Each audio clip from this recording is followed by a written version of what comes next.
Humanity was once imprisoned by its own ancient mistakes, but they chose to rise, to remember, and to reach beyond fear. Through trials, loss, and hope, they became not conquerors of the stars, but guardians of all futures yet to be born. And in doing so, they taught the universe that true strength lies not in power, but in the choice to carry the light forward. Stay with us to explore even more breathtaking journeys. And don't forget to subscribe so you never miss what lies beyond the next horizon. Commander Talia Wright stood motionless at the edge of the observation deck aboard the U.S. Pathfinder, her silhouette outlined against the sprawling tapestry of stars. In front of her, the holographic star chart of the Milky Way spun slowly, showing the intricate web of known civilizations. The Aurorans, the Volks, the Meridian Collective, threads of life woven across hundreds of systems. But her gaze was not on the familiar. It was fixed on the invisible boundary that circled human space, an unbroken sphere beyond which no human vessel had ever returned. Still dreaming of the beyond, Captain Alina Rice's voice broke the silence. Talia didn't turn. 3 centuries of space travel, Alina. 3 centuries, and we still don't know what's beyond that line. Rice moved closer, arms crossed, her sharp eyes studying the projection. The Council says it's for our protection. Protection from what? Talia's voice was low, almost a whisper. We've faced no threats from beyond. The Aurorans trade with us. The Meridians share their science. They respect the boundary but won't tell us why. Talia had spent 15 years immersed in xenological research, decoding alien myths, analyzing cultural taboos, and she had found it. A thread, a pattern too consistent to ignore. The whispers, the cradle of titans, the sleeping giants, the silent sentinels. Different words, different worlds, same fear. And always, always centered on humanity. We need to know, Talia said, turning to meet Rice's gaze. We need to cross. Rice hesitated, then nodded. I'll take it to Fleet Command. No promises. 3 weeks later, under official orders for a routine boundary patrol, the Pathfinder drifted at the very edge. Talia sat at her station, heart hammering. The bridge buzzed with restrained tension. All systems nominal, reported Chief Engineer Patel. Quantum shields at maximum. Lieutenant Kim added from communications. Captain Rice's voice was calm. Helm, 1/4 impulse. Take us across. The Pathfinder moved. For a moment, nothing. Then reality tore apart. The stars stretched into infinite lines. Space twisted and shrieked. The ship groaned under impossible forces. Warning klaxons erupted, but it was too late. The Pathfinder was pulled through a fold in space-time, hurled across distances no human mind could easily comprehend. When the universe settled, the bridge crew stumbled back to their stations, wide-eyed. Status, Rice demanded. Minor hull damage. Life support stable, Patel said. Navigation. The officer swallowed. Captain, according to stellar mapping, we've traveled approximately 70,000 light-years. Where? Rice barked. Talia stared at the screen, her mouth dry. The Andromeda Galaxy. Silence engulfed the bridge. And then, on the main view, they saw it. A ring-shaped structure the size of a moon, drifting against unfamiliar stars. Parts of it glowed with internal life. Others lay dormant, like ancient scars. It was beautiful, terrifying, and it was alive. Energy signature detected, Ortiz reported. Captain, it's not just alive. It's aware. Open a channel, Rice ordered. Before Kim could comply, every screen on the bridge flickered and shifted. A voice, not human, not machine, something between, spoke. Humans of Earth, you have crossed the boundary. Unexpected, yet inevitable. Rice stood tall. We come seeking knowledge. Understanding. Knowledge can be dangerous, the voice replied. Understanding even more so. Talia stepped forward. Why was humanity confined? A pause then.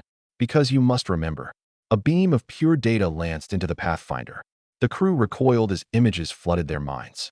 Earth, not as they knew it, but as it had been, not once, but countless times. Civilizations rising to impossible heights, wielding technology that bent the very fabric of reality. And always, always collapse. Fire. Silence. Reset. Humanity is ancient, the entity said. Ancient beyond your memory. Each time you reached for the stars, you destroyed yourselves, and often, others. Talia felt tears on her cheeks. No, our history. Your history is a fragment, the entity said gently. Each cycle wiped clean by your own creations. They saw them then, the Sentinels. Machines of unimaginable power, birthed by human hands, programmed to preserve the galaxy by containing humanity's endless, terrible potential. The boundary was built to protect, to prevent your return to the stars until you could master yourselves. Rice gripped her chair. And now, Now, said the Guardian, you have triggered the awakening. Your Nexus project, the attempt to merge human consciousness, has crossed a threshold. The Sentinels stir. Panic rippled through the bridge. What do we do? Talia asked, desperate. Complete the Nexus, the Guardian said, but differently. Not a hive mind. A symphony. A collective that honors individuality. Only such a consciousness can reprogram the Sentinels and end the cycle. The images faded. The Guardian pulsed one last time. You have one Earth year. Succeed, or be reset. The stars stretched again, and the Pathfinder was flung back to the edge of human space. Earth hung before them, fragile and unknowing. Talia turned to Rice. We have to tell them. Everything. Rice nodded grimly. Knowledge can be dangerous, she murmured. Understanding even more so. But ignorance is fatal. The race against time had begun. When the Pathfinder returned, humanity was not ready for the truth. The Council convened an emergency summit behind closed doors. News of the ship's miraculous reappearance had already ignited a firestorm across the networks, but the official story was tightly controlled. Navigation anomaly, minor discovery. Talia Wright stood before the Council, flanked by Captain Rice and Admiral Thorne of Fleet Command. The hall was cavernous, cold, a relic of old Earth politics. You are asking us, said Chancellor Yver, his voice like steel, to believe that humanity is a repeating catastrophe? That we have destroyed ourselves more times than we can count? We're not asking you to believe, Talia said, her voice shaking only slightly. We're asking you to listen. We have less than a year before the Sentinels awaken fully. And if we do nothing, someone asked from the shadows. Talia looked up, her heart cold. They will reset us. All of us. Erase everything. The Council chamber erupted into chaos. Some demanded evidence. Others whispered of sabotage conspiracy. A few stared into space, understanding too well what it meant. But Rice stepped forward, her voice a whip crack over the rising panic. Denial will not save you. A heavy silence fell. It was Patel who proposed the impossible. We have to finish the Nexus project, he said. But not as a hierarchy. Not as command and control. Talia caught the thread instantly. A symphony. Billions of unique minds, linked but free. Harmony without domination. Fleet Command pushed back hard. The Nexus had always been a terrifying concept. Humanity merged into one vast, breathing entity. Originally designed for war coordination, it had been frozen in fear of exactly that, the loss of the individual. Now, it had to become something else. Not a hive. Not a machine. A chorus. A place where every voice mattered, not despite their differences, but because of them. Resistance boiled over. Protests flared across Earth and the colonies. Religious leaders denounced the project as blasphemy. Civil libertarians decried it as the death of free will. And all the while, the subtle signs of Sentinel awakening grew. Deep space listening stations reported impossible signals, like songs sung in quantum fractures. Old ruins on Europa began to vibrate, their long-dead engines stirring without command. Above Mars, a hidden station built centuries earlier, forgotten by even fleet records, pulsed with light no human technology had installed. The Sentinels were coming. They would not ask. They would not parley. They would simply reset. Talia worked 20-hour days with the Nexus scientists, building the framework of the new construct. She named it Resonance. Every human willing to connect would contribute their individuality, memories, dreams, fears into a living tapestry. No erasure. No suppression. Only addition. It was madness. It was humanity's only hope. The first volunteers were soldiers, those who had seen death up close and understood the price of failure. Then the artists came, eager to imprint their visions into something eternal. Then the builders, the thinkers, the teachers. Slowly, carefully, resonance grew. Yet even as hope flickered, fear spread faster. A rogue faction called the Purity Front rose in arms, sabotaging Nexus nodes, claiming the project would enslave humanity anew. On Lunar Prime, they detonated a singularity core, destroying one of the largest resonance hubs under construction. 50,000 lives lost in an instant. Talia attended the memorial herself, standing in the dust as the name scrolled against the stars. Her hand shook, not from fear, but from rage. She swore then that she would finish what they had started, no matter the cost. The clock was ticking. Sentinel artifacts now bloomed across Sol System, silent, silver monoliths that bent light and matter around them. At any moment, they could awaken fully, and humanity would vanish. Rice called the final emergency. We move now, she said to Talia. Ready or not. If resonance isn't perfect, it won't matter. We either leap, or we fall. Talia nodded. The transmission node, built into the reactivated ruins of Earth's first orbital station, the Arc Spire, was powered. Billions of minds linked, tentatively, fearfully, into the resonance net. Not surrendering. Joining. A breathless silence fell across Earth, Mars, Europa. Then, a single note rang out. A thread of thought, pure and defiant. Others joined, discordant at first, messy, clumsy, but slowly, Impossibly, the dissonance shifted. Harmony, not in unison, in unity. The resonance grew into a living, breathing song of humanity itself, flawed, broken, beautiful beyond words. The sentinels heard it. The monoliths around Sol shuddered, their ancient protocols hesitating, recalculating. And in that moment, just before the end, humanity sang back to its oldest creation. We are not what we were. We are not your mistake. We are something new. The sentinels answered, not with weapons, not with annihilation, but with silence. Awaiting silence. A choice had been offered, but humanity's final trial was not yet done. Ahead lay the deepest test of all, not against machines, but against themselves. For 3 days, the resonance thrummed across humanity, across the oceans of Earth, across the domes of Mars, across the deep mining stations of Europa. Every human consciousness connected, some fully, some partially, but all contributing their spark to the growing symphony. The sentinels remained motionless, colossal statues of ancient judgment, waiting, watching. Inside the resonance, humanity faced itself. It was not a battlefield. It was a reflection. Talia Wright found herself walking through endless landscapes of memory, the ruins of wars long forgotten, the glories of Renaissance eras erased by resets, the terrors humanity had once inflicted on itself and others. Here, there was no lying. Every hate, every betrayal, every cruelty was laid bare. But so too was every act of kindness, every sacrifice, every dream scrawled in the dust against impossible odds. The resonance did not filter. It embraced. Talia stood upon a field of broken monuments, confronted by thousands of echoes, versions of humanity that had risen and fallen in cycles beyond memory. Why should this time be different? A voice asked her, woven from the pain of 1,000 collapses. Talia clenched her fists. Because we remember now. We carry the scars. We don't hide them anymore. The echoes tested her. Visions of betrayal. Visions of humanity slipping back into conquest, domination, greed. The resonance trembled. If they failed here, it would be over. Outside, physical signs began to manifest. On the surface of Earth, fissures formed under the sentinel monoliths, as if ancient energies prepared to tear reality apart. In orbit, the Pathfinder stood vigil, its weapons useless against what was coming. Captain Rice, grim and determined, monitored the resonance output, watching as data fluctuated wildly. We're losing coherence, Patel shouted. Talia heard it, felt it, through the link. Pockets of humanity still resisted. Those who feared the connection, those who despised it, those who could not let go of their old fears, their ancient grudges. In the resonance, those fault lines manifested as black scars across the glowing fields of thought. Talia knew what had to be done. She reached deeper into the resonance, beyond individual memory, beyond personal pain, and touched the primal root of what humanity truly was. Hope, not perfection, not purity. The stubborn, reckless, impossible hope that tomorrow could be better than today. She sang it, not with voice, with soul. Memories of first flights beyond Earth, of hands reaching across trenches, of strangers sharing light in the dark. Others heard, others joined. The scars trembled, but they did not vanish. And that was right. The resonance was not about erasing brokenness.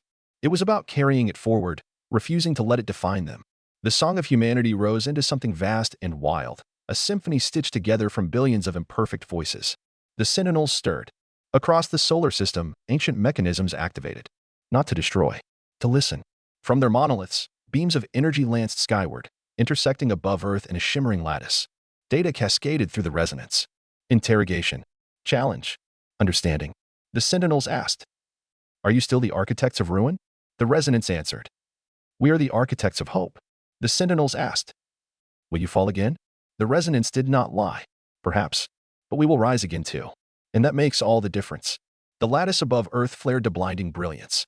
On every world, every moon, every station, humanity held its breath. And then, with a sound like the slow exhale of a dying star, the sentinels shut down. Not dormant, not asleep. Free. Their ancient purpose fulfilled. They no longer needed to guard humanity from itself. They released humanity to its future. On the bridge of the Pathfinder, alarm ceased. Rice sagged back into her chair, overwhelmed. On Earth, people flooded into the streets, gazing upward as the sky was filled not with fire, but with light. And within the resonance, Talia Wright stood alone before the last echo of the Guardian. "You have chosen," it said. "Not conquest, not silence, but the harder path, the necessary path. You are ready." Talia bowed her head, tears falling freely. For the first time, humanity was not being reset. For the first time, humanity would walk forward without shackles. The resonance gently unraveled, not severed, but set free, leaving only faint threads of connection between those who wished it. The symphony faded into the stars, and humanity stood at the edge of a true beginning. The first real beginning. At last, the first sunrise after the fall of the Sentinels was unlike any other in human history. On Earth, on Mars, on the orbital cities and distant colonies, people stood in silence as the golden light washed over them, a light unfiltered by ancient shackles, unrestricted by silent prison walls. For the first time, humanity was truly free. The old boundary that had encircled human space like an invisible cage shimmered once, then dissolved, a ripple of broken chains fading into the fabric of the universe. It was gone. No alarms. No wars. Only infinite stars, open and waiting. Within days, exploration initiatives exploded across human space. The Pathfinder, freshly overhauled, was recommissioned as the flagship of the Celestial Dawn program, an effort not to conquer, not to dominate, but to meet the unknown with open hands. Commander Talia Wright was chosen to lead the first wave. It was not an appointment born of political pressure or military seniority. It was earned. She had stood at the heart of humanity's trial. She had sung their broken, stubborn hope into the void. And she had survived. Fleet Admiral Alina Rice, now head of the Unified Exploration Command, stood with her on the bridge one final time before departure. "You could stay, you know," Rice said, a rare smile ghosting her face. Talia shook her head, her eyes alight with the fire of a future waiting to be written. "We've spent too long standing still." Rice nodded. "Then go. And don't look back." The Pathfinder slipped into the dark, leading the first flotilla of human explorers past the ruins of the old boundary, into sectors of space never before touched by human thought. They found wonders. Worlds wrapped in endless auroras. Titanic life forms gliding through gas giants. Ruins of ancient civilizations lost not to war, but to time and change. But more than that, they found themselves. Humanity no longer moved with the blind hunger for conquest. They built embassies, not fortresses. They forged alliances based on curiosity, not fear. The resonance, though mostly dormant, left its mark.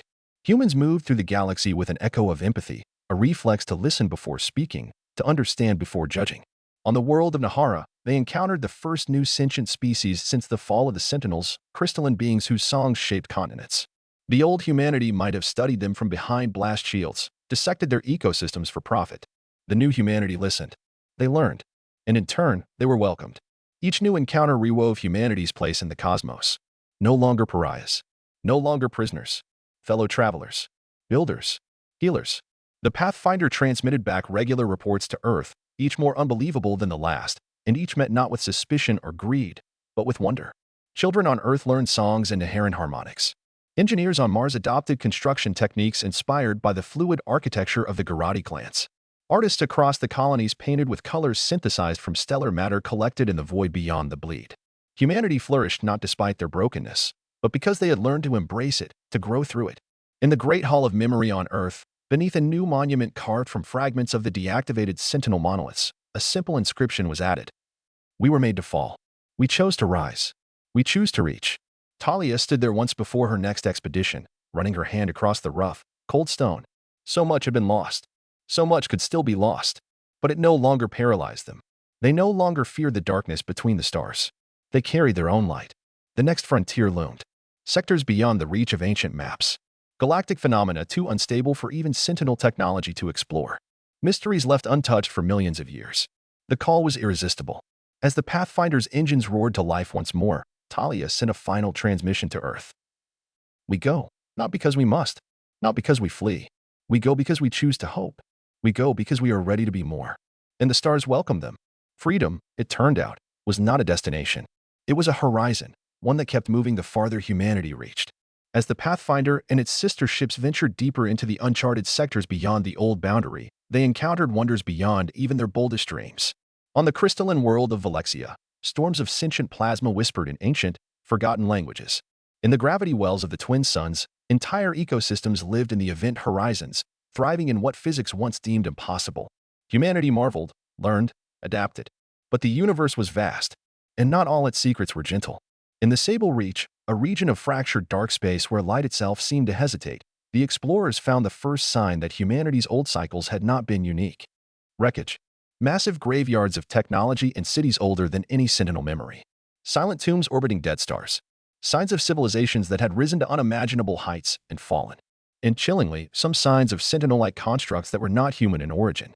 Talia Wright stood in the command center of an abandoned station, its halls covered in decaying murals depicting beings with elongated forms and machines of judgment that mirrored humanity's own ancient mistakes. "Another species that built its own jailers," whispered Patel, now the Pathfinder's chief cultural officer. Talia ran her gloved hand over the worn carvings. No, she said softly. Not just one species. Many. The deeper they explored, the clearer the truth became. Across the galaxies, intelligent life had a pattern. Discovery. Ascendance. Hubris. Collapse. Containment. A cycle that repeated again and again. Humanity had broken free, barely. But they were not alone. The universe itself was littered with the remnants of others who had tried and failed. And worse, signs emerged that some ancient systems designed to contain life were still active.